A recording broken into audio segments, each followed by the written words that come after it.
Election commission ஏதாவது பார்த்து செய்யுங்க, டைம் எக்ஸ்டெண்ட் பண்ணி கொடுங்க. என்னடா நடக்குது இங்கே? இந்த ரம்ஜான் பக்ரீத் தீபாவளி கூட இவ்வளோ கூட்டம் கிளம்புவாங்கன்னு தெரியல. ஆனால் இந்த எலெக்ஷனுக்கு நிறைய பேர் ஓட்டு போட்டுருக்குறாங்க.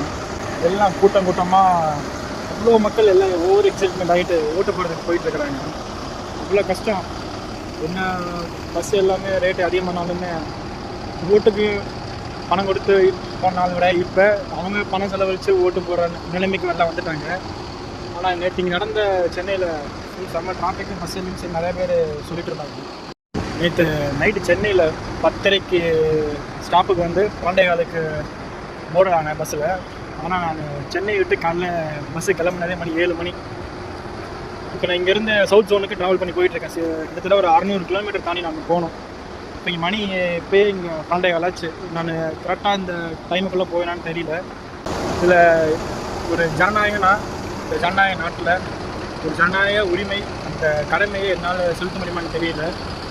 இதுக்கு தேர்தல் ஆணையம் தான் ஏதாவது ஒரு வழி காட்டணும். நாங்கள் போகிறதுக்கு டைம் ஆகிடும். எலெக்ஷன் கமிஷன் ஏதாவது பார்த்து செய்யுங்க, டைம் எக்ஸ்டெண்ட் பண்ணி கொடுங்க.